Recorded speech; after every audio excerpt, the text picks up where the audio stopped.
Pada tanggal 10 Juni 2007, ada seorang pembalap yang bersiap-siap untuk menghadapi tantangan 24 jam di Nürburgring. Dia bukan pembalap terkenal, mobilnya juga bukan yang terbaru, dan dia di sana bukan untuk memenangkan balapan. Tapi tujuannya adalah untuk menaruh dasar untuk sesuatu yang lebih besar yang akan membentuk sejarah sebuah perusahaan selama bertahun-tahun. Bahkan, dia juga menggunakan nama samaran untuk melindunginya dari pers, dan orang itu adalah wakil presiden eksekutif Toyota. Tetapi jika bukan karena komentar pedas dari salah satu karyawannya sendiri, mungkin dia tidak akan duduk di kursi mobil itu dan Gazoo Racing mungkin juga tidak akan pernah ada. Maka dari itu di video ini kita akan membahas sisi lain Gazoo Racing. Mungkin kalian bertanya-tanya mengapa Toyota tidak mendukung wakil presiden mereka untuk balapan. Itu akan kita bahas nanti. Balapan adalah bagian dari DNA Toyota sejak awal, karena Kiichiro yang mendirikan Toyota pernah bilang kalau produsen juga harus ikut berpartisipasi dalam balapan otomotif untuk menguji daya tahan dan kinerja kendaraan mereka. Dan dia sangat yakin bahwa dengan adanya persaingan, maka akan datanglah kemajuan, sehingga Toyota mengikuti balapan motorsport internasional pertama mereka yaitu balap rally ketahanan yang brutal selama 19 hari dan hampir mengelilingi Australia.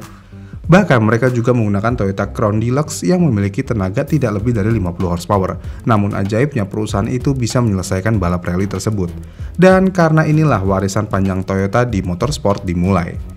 Lalu pada tahun 1966, versi dimodifikasi dari 2000 GT mencetak 13 rekor pada ketahanan FIA dengan mempertahankan kecepatan rata-ratanya sekitar 200 km per jam. Kemudian sekitar satu dekade setelah itu, perusahaan ini memperluas jejak motorsport global mereka dengan mendirikan salah satu divisi kinerja mereka yang masih dikenal sampai saat ini, yaitu Toyota Racing Development. Dan dari sana semuanya menjadi semakin baik. Seperti yang dibilang oleh setiap penggemar mobil di tahun 80-an dan 90-an kalau tahun itu merupakan zaman keemasan bagi Toyota. Karena ada pencapaian luar biasa seperti partisipasi mereka pertama dalam Le Mans, mereka juga 2 kali berhasil menjadi juara di WRC berturut-turut pada tahun 93 dan 94, dan mereka juga terkenal karena kecurangannya untuk mendapatkan daya lebih pada tahun berikutnya yang membuat mereka didiskualifikasi di WRC. Kemudian seiring berjalannya waktu, baik mobil balap maupun versi jalan raya mereka semakin unggul. Namun pada pertengahan 2000-an, Toyota tampaknya kehilangan semangatnya, karena mereka ditekan oleh angka penjualan yang rendah bersamaan dengan tuntutan pasar massal untuk mobil komuter yang praktis dan efisien, sehingga para eksekutif memutuskan untuk mengakhiri semua model satu persatu, yang berarti setelah keputusan tersebut diambil, akhirnya pada tahun 2007, Toyota menjadi kendaraan yang diminati di dunia dengan mobil-mobil seperti Avalon, Prius, dan Sienna. Selain itu ada juga Camry dengan performa paling handal yang pernah dibuat. Dengan kondisi seperti itu, muncul pertanyaan, apakah Toyota menyerah dengan dunia motorsport? Jawabannya tentu aja tidak, karena Toyota masih terlibat dalam banyak motorsport. Namun fokus mereka tidak sesuai dengan yang diharapkan, karena mereka masih mendukung model-model lama seperti Celica dan Supra dalam seri Super GT Touring Car Jepang. Dengan demikian, sebagian besar anggaran mereka akhirnya diarahkan ke divisi internasional mereka, karena TRD USA lah yang sepenuhnya terlibat dalam mengembangkan mobil stok Camry untuk debut di seri Piala NASCAR. Sementara rekan-rekan mereka di Eropa berhasil menghabiskan uang dengan jumlah yang banyak hanya untuk satu jenis balapan aja. Balapan apa itu? Yaitu adalah balapan F1. Mungkin banyak orang yang nggak tahu atau lupa kalau Toyota pernah terlibat di dalam F1. Alasannya mungkin karena mereka kurang sukses. Namun pada balapan F1 ada kemungkinan Toyota bisa melampaui batas-batas teknologi baru. Namun sebagian besar uang balap mereka terikat di liga besar. Tidak ada jalur untuk mengembangkan mobil sport yang terjangkau melalui balapan seperti di masa lalu. Tapi ada salah satu anggota dewan Toyota yang sangat menyukai mobil, dan itu adalah Akio Toyoda. Akio Toyoda adalah cucu dari pendiri perusahaan dan dia pertama kali menjadi bagian dari bisnis keluarganya pada tahun 1984. Meskipun dia sudah mengenal mobil dari kecil, tapi keluarga Akio sebenarnya melarang dirinya untuk terjun ke dunia motorsport, sehingga dia menempuh jalur pendidikan sampai mendapatkan gelar di jurusan hukum dan keuangan. Namun Akio selalu ingin terlibat dengan pengembangan sebuah mobil, meskipun berkomunikasi dengan insinyur aja sangat sulit baginya. Kemudian pada awal tahun 2000-an dia memutuskan untuk bertemu dengan chief test driver Toyota yaitu Hiromu Naruse, dan pertemuan itu mengubah hidup mereka berdua selamanya. Hiromu Naruse menjadi master driver Toyota dan Naruse tidak mendapatkan kesuksesannya hanya dalam semalam, karena dia harus bergabung dulu dengan perusahaan sebagai mekanik pada tahun 60-an dan bekerja keras untuk mencapai puncak dengan berkontribusi pada hampir setiap balapan Toyota dan mengembangkan semua mobil sport favorit yang ada di sepanjang jalan. Selain itu, dia adalah orang yang tegas dan pintar. Bahkan dia juga tegas kepada Akio sebagai cucu pendiri perusahaan. Lalu Naruse juga pernah berkata kepada Akio dengan mengatakan seseorang dalam posisi Anda yang tidak tahu apa-apa tentang mengemudi seharusnya tidak membuat komentar sembarangan tentang mobil. Setidaknya Anda harus belajar cara mengemudi. Mungkin kalau kita seperti itu pada atasan di tempat kerja, kita bisa langsung dipecat. Namun Naruse nggak cuma mengkritik Akio aja, tapi dia juga mau mengajarinya cara mengemudi meskipun hanya sebulan sekali. Sehingga dimulailah kisah antara dua mentor yang bijak dan murid yang bersemangat. Pelajaran Naruse dimulai dengan sesi lead follow tipikal. Jadi saat pertama kali Akio hanya mengikuti mobil yang dikemudikan oleh Naruse. Ketika lampu rem merah menyala, Akio disuruh untuk menginjak rem oleh Naruse. Dan ketika jarak antara kedua mobilnya melebar, Akio diminta untuk mengakselerasi mobilnya untuk menjaga agar jarak tidak semakin melebar. Dan seiring berjalannya waktu, Naruse meningkatkan kecepatannya dan mengajari Akio untuk memahami bahayanya motorsport. Bahkan dia membuat muridnya berlatih menghindari kecelakaan rollover. Sehingga Akio mulai memahami nuansa mengemudi di luar batas. Tetapi Naruse tidak akan membiarkannya rileks begitu aja karena Naruse mengajak Akio untuk pergi ke Nürburgring tanpa mengenali treknya terlebih dahulu.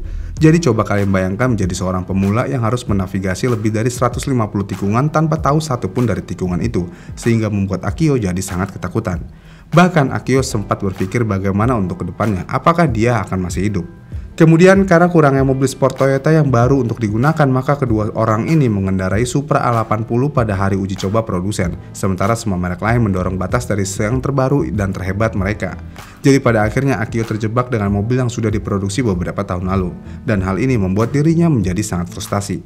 Namun rasa frustasi tersebut dirubah menjadi semangat, yang mana akhirnya Akio memulai karir kompetitifnya di Jepang dengan mengendari sebuah Yaris bekas di sekitar Motegi, dan dia bisa meraih finish di posisi ketiga di Okayama, padahal ini baru aja balapan keduanya. Kemudian Naruse memutuskan kalau dia sudah siap dengan keterampilan Akio dan tujuan bersama mereka untuk menghidupkan kembali warisan mobil sport Toyota sudah di depan mata.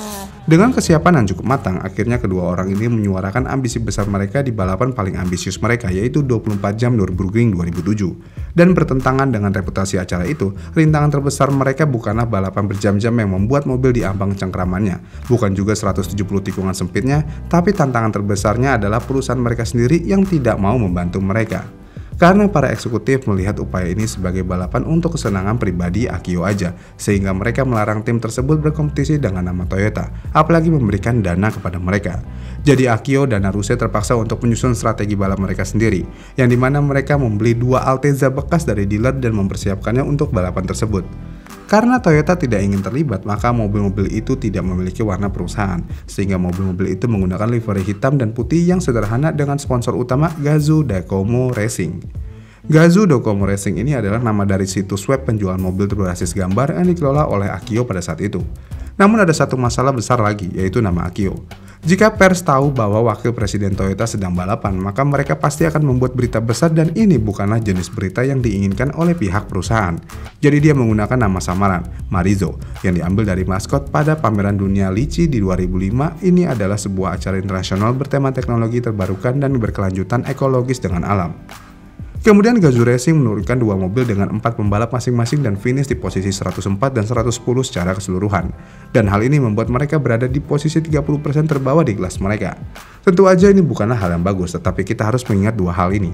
Yang pertama, mereka menyelesaikan balapan 24 jam. Dan kedua, para pembalap ini pada dasarnya seperti tim 24 jam of Le Mans amatir yang tiba-tiba muncul. Namun hasil bukanlah segalanya, karena lebih penting dari balapan itu sendiri adalah apa yang diwakilinya. Jadi Akio dan Naruse berjuang untuk mengubah proses pengembangan mobil Toyota, dan perjuangan mereka untuk membangun mobil sport ini teruji sekali lagi. Dan hanya dalam waktu setahun mereka akhirnya bisa melihat hasil dari usaha mereka ketika Lexus LFA meluncur ke grid pada balapan yang sama. Padahal mobilnya masih dalam bentuk prototipe saat itu, karena pengembangan mobil LFA dimulai sejak awal 2000-an. Dan di bawah arahan Akio, LFA masuk dalam balapan yang melelahkan setiap tahun dari tahun 2008 hingga 2011. Dengan menggunakan hukum mekanis yang keras yang datang pada balapan 24 jam Le Mans untuk mempertajam setiap aspek mobil, dan usaha itu berhasil, sehingga mobil ini memenangkan kelas pada tahun 2010 sampai-sampai menciptakan kehebohan sebagai mobil ikonik dari Jepang. Namun sayangnya, tragedi yang tak terbayangkan terjadi pada bulan berikutnya, yang mana pada saat Naruse mengemudikan LFA di jalan luar Nürburgring, dia bertabrakan dengan kendaraan uji coba BMW sehingga Naruse kehilangan nyawanya.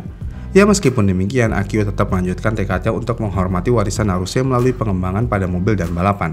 Dan akhirnya mobil LFA bisa masuk ke tahap produksi untuk model tahun 2012. Tetapi sebuah penghargaan untuk mobil super belum cukup bagi Akio, karena dia ingin kembali ke bentuk aslinya yang dimana dia ingin kembali ke era 90-an ketika orang kebanyakan bisa membeli mobil sport Toyota. Dan karena hal itu, masuklah 86 mobil yang berkolaborasi dengan Subaru. Bahkan Toyota mengumumkan edisi khusus mobil di tahun 2015 untuk menghormati Naruse 86 GRMN. Dan pada akhirnya Toyota kembali seperti semula yang terjadi di lintasan bisa diperlihatkan juga pada mobil yang ada di showroom. Kemudian pada tahun yang sama, keputusan untuk menyatukan semua kegiatan motorsport Toyota di bawah bendera Gazoo Racing hanya memperkuat komitmen perusahaan pada misi mereka. Dan dominasi yang datang setelahnya sungguh mengesankan. Karena setelah absen dari grid pada tahun 2000-an, Toyota akhirnya mencetak 5 kemenangan berturut-turut mulai dari tahun 2018.